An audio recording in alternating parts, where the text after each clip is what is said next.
What is the worst that can possibly happen? Many people have a tendency to magnify out of all proportion the potential penalty or failure that the crisis situation holds. We use our imaginations against ourselves and make mountains out of molehills, or else we do not use our imaginations at all to see what the situation really holds, but habitually and unthinkingly react as if every simple opportunity or threat were a life or death matter. If you have ever watched daytime TV soap operas, and I confess I have, you can quickly see a common thread stitching these programs together. Crisis after crisis after crisis. But in these dramas, every event represents crisis, and everyone reacts with grossly exaggerated emotions. The perfect home for a ham actor is one of these daytime dramas. You do not want to turn your life into one of these soap operas where every incident, small or large, is greeted with the same gigantic excitement. After all, a traffic accident that is a mere fender bender and only inconveniences you a bit does not warrant the same level or range of excitement as one that sends you or others to the hospital with life-threatening injuries. In a soap opera, one is the same as the other. You can be more discerning. I once counseled a woman who was terribly unhappy with her life and everyone in it. Not a day passed without some provocation sparking a bitter argument with spouse, sibling, or neighbor. Her descriptions of these disputes were as dramatic as any soap opera scriptwriter could imagine. She perceived the slightest problem as an epic crisis, the most trivial slight a mammoth assault on her dignity. She even took inclement weather personally. A simple spill of beverage on the carpet was the same to her as a 5-alarm fire. She had become a drama queen. Such people exist everywhere, in marriages, in the workplace, in political circles, and they are toxic to themselves and to everyone around them. With an inappropriate level of excited response to events and other people's behavior, such a person is a stick of TNT tossed into each situation. But remember, to her overexcitement is a perfectly appropriate response, and altering that will involve fundamental work with her self-image. If you face a real crisis, you need a lot of excitement. The excitement can be used to good advantage in the crisis situation. However, if you overestimate the danger or the difficulty, if you react to information that is faulty, distorted, or unrealistic, you are likely to call up much more excitement than the occasion calls for. Because the real threat is much less than you have estimated, all this excitement cannot be used appropriately. It cannot be gotten rid of through creative action. Therefore, it remains inside you, bottled up, as the jitters. A big excess of emotional excitement can harm rather than help performance, simply because it is inappropriate. Philosopher and mathematician Bertrand Russell tells of a technique which he used on himself to good advantage in toning down excessive excitement. In The Conquest of Happiness, he wrote, "When some misfortune threatens, consider seriously and deliberately what is the very worst that could possibly happen.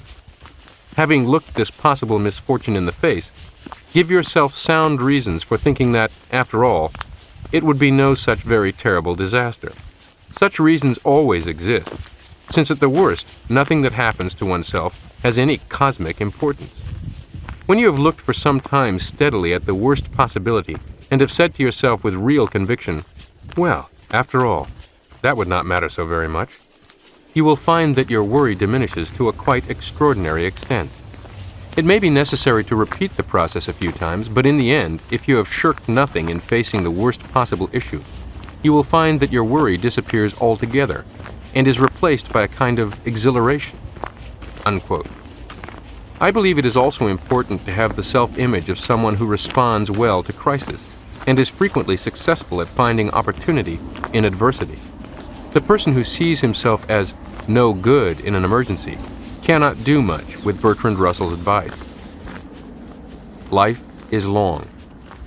Many people allow themselves to be thrown off course by minor or even imaginary threats, which they insist on interpreting as life or death or do-or-die situations. To the teenage girl, just spotting her boyfriend or even her hoped-for boyfriend sitting and talking amiably with another attractive girl is of life or death importance. "I just want to die," she exclaims. We all know that a few years from that moment she won't even remember it, or him. Life is long. But many adults keep on behaving like teenagers their entire lives. Many people allow themselves to be thrown off course by very minor or even imaginary threats, which they insist upon interpreting as life or death or do or die situation. A sales professional calling on an important prospect may act as if it were a matter of life or death. If I don't close this account, she tells herself, I will have wasted months of effort. I'll miss quota. I won't make bonus. And how will I tell my husband we can't take our planned vacation? My sales manager may cut my territory. And so on. The single appointment takes on earth-shaking importance. Yet over a year's time, such a muffed opportunity will be offset by solid successes, even by lucky breaks that seemingly deliver new accounts or larger orders from unexpected sources. If this life or death sales call occurs in March, it will be part of a blur of past activity by Christmas, and over an entire selling career of no importance whatsoever. Life is long.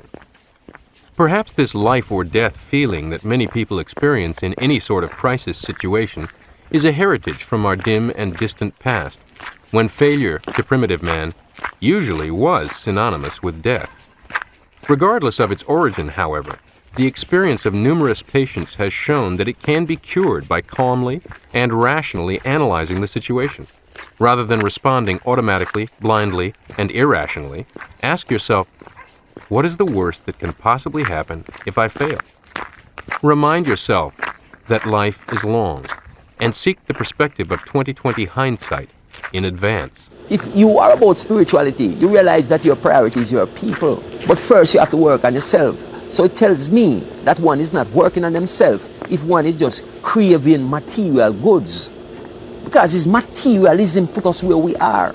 So how can materialism move us from this place? How can materialism bring forward what is to bring forward with our people and our nation? Materialism is your destruction. That's what I'm saying. You think riches is money. Riches is never money. But that is the illusion what them creating you. If you look at a lot of our people, their spiritual health, first of all, is not there. Their physical health is not there, because you look at them and you can tell. You see a man with belly like a pregnant woman. And you see a woman with belly, hanging way down, and you know she's pregnant and pregnant because of what they're eating, what they're taking in. But what was the food that God placed in Africa for these people?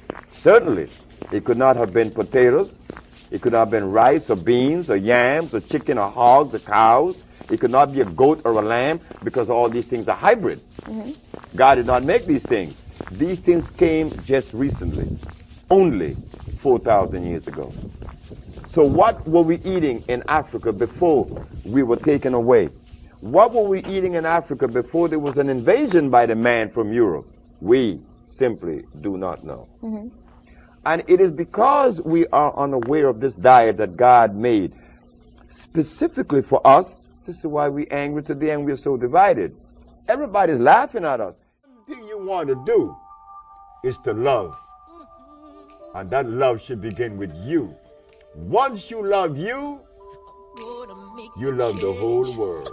It's easy. It's delicious to love everybody and everything.